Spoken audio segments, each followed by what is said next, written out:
நன்றியை வாய்விட்டு கூறினேன்.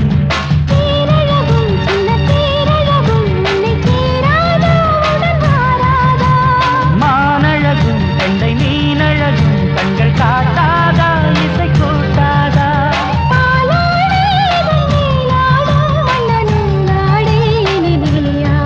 மலை கோயில் வாசலில் கார்த்திகை